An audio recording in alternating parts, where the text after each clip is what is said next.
It was another playoff classic. It went early into the morning. It was dramatic. It was gritty. It was at times maddening. It was everything that you could want from a playoff game. And for the Yankees, it ends with a win and a sweep of the Cleveland Indians. And now the Yankees go on to the ALDS. Moose, I mean, from how this game began with one of the most boneheaded decisions by Major League Baseball to allow this game to start once it started to rain, and we'll get into all of that nonsense, to how it unfolded was just nothing short of spectacular. I mean, and for the various heroes of this game, they all had their own things to prove. Now, as a team, they proved the regular season really is no indication for who they are when it matters most. But there are so many guys we're going to talk about who contributed to this win, right?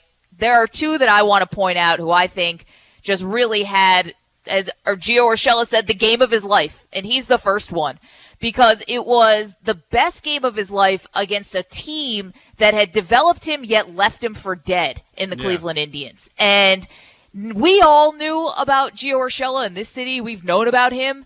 But the greater baseball world, I think he is not a household name. He will be now. The grand slam, the defensive play, it was amazing. And then for Gary Sanchez, I mean, a frustrating and humbling season. He was given up on by the fans, demoted by the team. Hell, he's batting ninth last night. He shows that his story isn't written, that redemption is always within reach. A 2-run home run to tie the game in the sixth, the sac fly to tie the game in the ninth. I mean, there were a dozen more moments. We'll talk about them all. Stanton, Britton, Chapman, LeMahieu. There's the a lot bullpen. I mean, it's 4 hours and 50 minutes long. I mean, but Moose, for those two players, was a massive. It was more than just a win. It was more than just a game for them.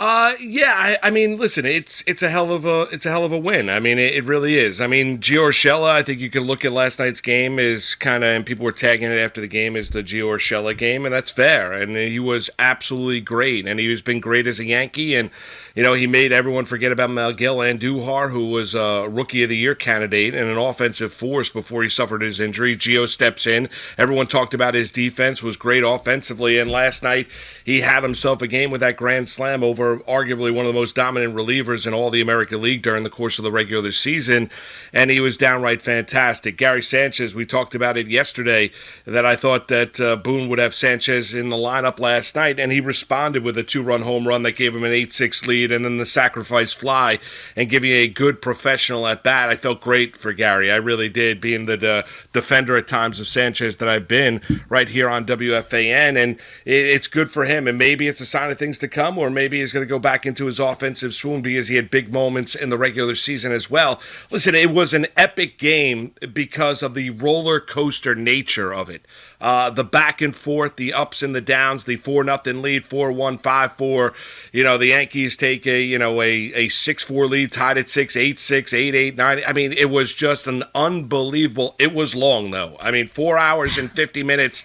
There was an inability to throw strikes. I mean, the amount of walks that you saw in that game last night, not exactly what you want to say was a clean, crisp, well-pitched game, but still the tenacity of the Yankees, their ability to come back, the fact that they put up 22 runs against the team that had the lowest team ERA in the American League during the course of the 60-game regular season.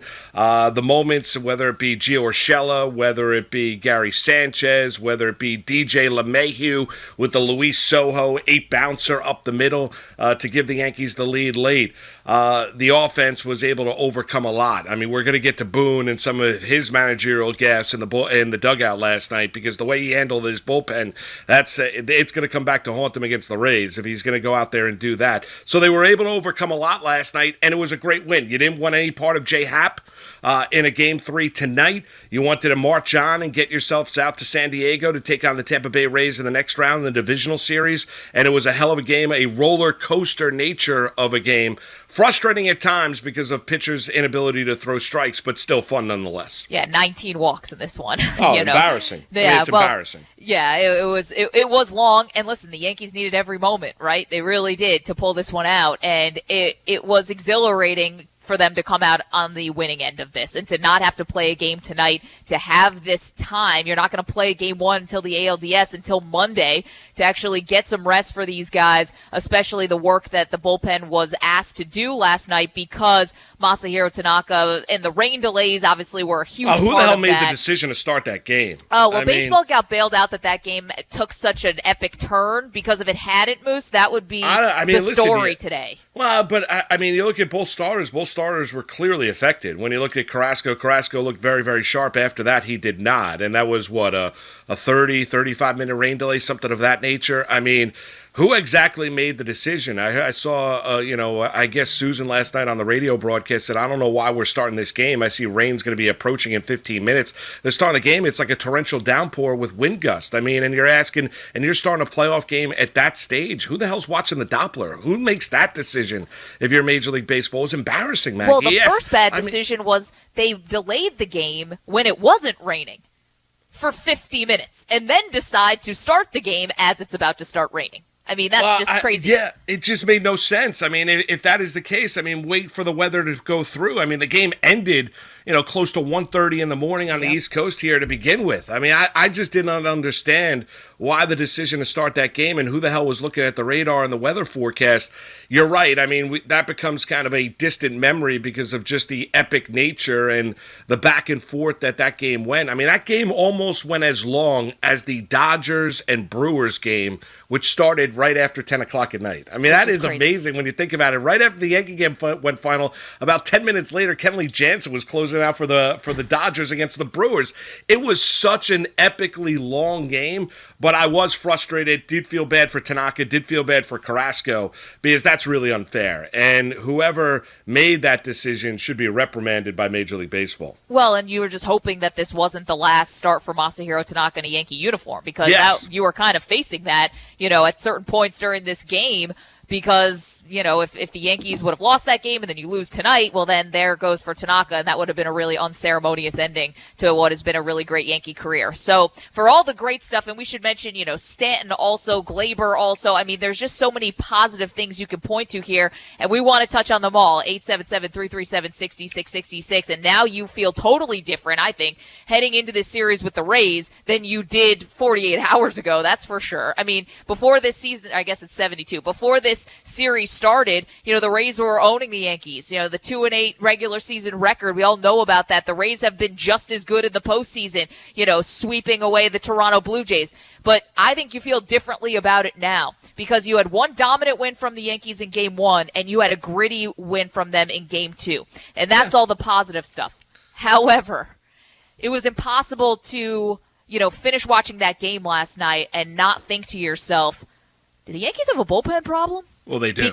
Because you don't have to think all that long. It was rather clear, and I think there are a couple things that you can hit and hammer Aaron Boone on here, but they're going to feel maybe even a little bit nitpicky, or maybe a little bit. They're not. I mean, he did Maggie did a terrible job handling. Listen, the bullpen last his night. Bullpen pitchers. He got bailed out by the offense. We're never in a great situation. It was guys coming in with two on. No one was getting clean innings, but it was the ripple effect, Moose, I think, and one of the huge ripple effects of not being able to trust Adam Ottavino in a big spot. You have to go to Jonathan Loaizaga there to retire a guy who is hitting like 150 or something against righties. I mean, if you're not going to Ottavino there, I don't know when you're going to him, because you could have had Loaizaga if you really wanted to try to spare Aroldis Chapman, because they end up, going to keeping Loaizaga in the game, and he ends up putting two guys on, so Chapman needs the 6-out save anyway. But you could have started Loaizaga in the 8th inning if you really wanted to try to spare Chapman from having to do extra work there. So I just don't understand why Ottavino wasn't there to face Luplow. It seemed like you were gifted this move by Sandy Alomar. Nobody could understand why Naylor wasn't there to hit, and then you counter with Loaizaga as opposed to Adam Ottavino. And I know Ottavino hasn't had a great season, Moose, but I mean, they've trusted other guys who haven't had great seasons so far this year. No, you're right. I mean, listen, I think clearly, I mean, Boone could say whatever he wants, but Ottavino is in the doghouse. Luplow was hitting 128 against righties this season, 194 for his career. Right. And yeah, I mean, that is, I would have kept Britton in the game even after those two walks instead of going to Jonathan Loaisiga. I don't trust Loaisiga in that kind of a leverage spot. I thought he also got too greedy where he kept Loaisiga in for one too many batters before going to Aroldis Chapman in the eighth inning. I just thought he was a touch late. I really did. And I thought if he's going to handle that bullpen, first off, the Yankee bullpen is not as traditionally deep. He doesn't trust Ottavino regardless of what he says. If he's not going to him in that scenario against the Cleveland Indians in Game 2, regardless of what Aaron Boone says, he doesn't trust Ottavino. So take him out of that top four equation. So you've got Chad Green, you've got Britton, and you've got Aroldis Chapman, who's going to be that other guy that was going to be able to step in. I think Loaisiga obviously failed in his first appearance last night. He wasn't particularly good.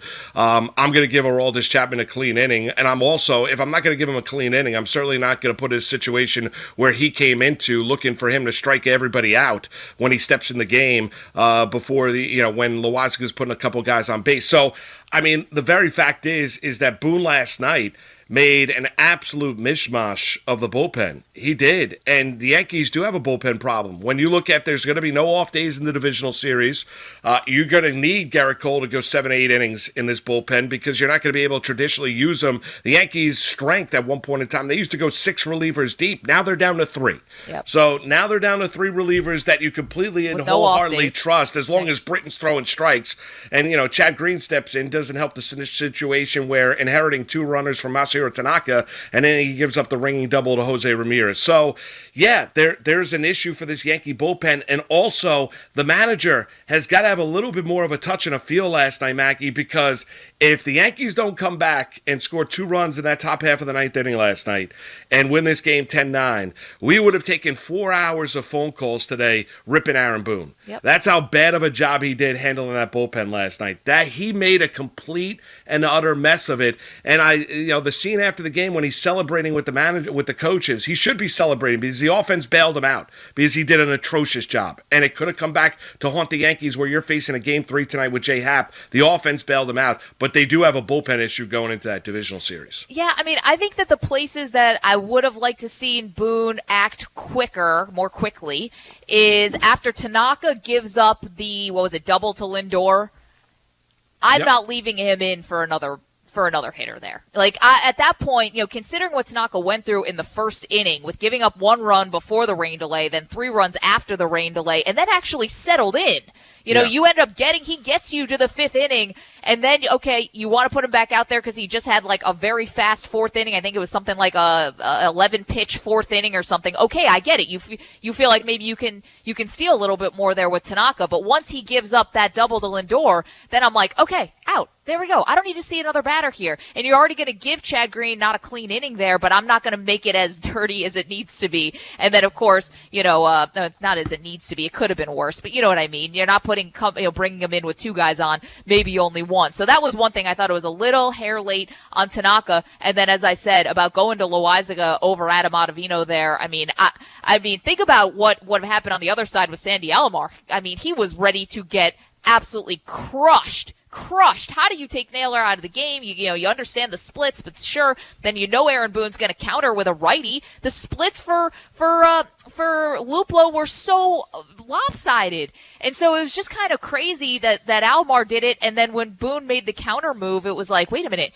Wait. No. Don't do that. Don't let them off the hook here with that decision. And obviously it ended up happening. And then, you bring in Loaisiga again, in that 8th. And it was just, it just seemed, to your point, a touch slow. Well, it was late. Slow. I mean, Maggie, here's the 8th inning. I mean, once he walks to Shields, I'm getting Jonathan Loaisiga out of the game. I don't care how live his arm is. And I could even make the argument, even though the splits are not in my favor, that I would trust Zach Britton going up against Luplow in the inning previous, just based on the experience and just based on the inherent trust, regardless of what the analytics and the stats are telling me and what Luplow does against righties as compared to what he does lefties. I mean, I know, Zach Britton at one point in time was a dominant closer for the Baltimore Orioles, and the Yankees have played him a big time money for those leverage situations. So I could even make the argument of keeping Britton in that game. I understand why they didn't, but I can make the argument that I trust Britton, even though the splits don't favor me in that spot, because I trust the pitcher more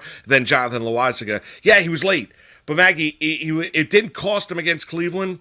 Because the offense was fantastic, yep. and they were able to generate runs. They hit home runs, but they were able to generate runs without hitting the ball over the fence. He cannot. He has got to have a better handle and a better feel going up against the Tampa Bay Rays, because if they don't get length of the starters, mind you, A-Rod last night was basically saying he would have taken Tanaka out of the game after the first inning. I mean, what are we doing, Alex? And after the rain delay. Yeah, I mean, Alex had a long. I understand he had 5 hours of the game before that, and then that game last night nearly last 5 hours as well. But he's saying you can't, not with this bullpen, not with the fact of what this bullpen's not as good as it was 2 or 3 years ago, and even with the loss of Tommy Kinley earlier this regular season, Maggie was a touch late. He didn't cost him last night. It'll cost him against the Tampa Bay Rays if he has those kind of managerial decisions in the next series. Well, yeah, the A-Rod topper to me. And listen, sometimes A-Rod says some really brilliant stuff, so I don't want to just have this come on like he's totally inept. He has some really insightful things. He picks up on stuff that obviously the regular person is not going to pick up on, but sometimes he has some all-timers. Like, there were two in the 9th inning when he's talking about there's no person you'd rather have up right now than Gary Sanchez. Like, listen, I know Sanchez ended up coming through with a big sac fly. He ties the game 9-9. That's a lie. That's a lie. Yeah, well, he said he was built for the moment. Come on. And Sanchez came through. I agree with you. Came the through, nose started. But come on. Brett Gardner facing the nose hand. would start to grow. Yes. Yeah. No, that's not the guy you want in that moment. I'm sorry. There are tons of guys who are better in that moment, actually, than Brett Gardner, the one lefty in there. No. That was just a funny one from A-Rod.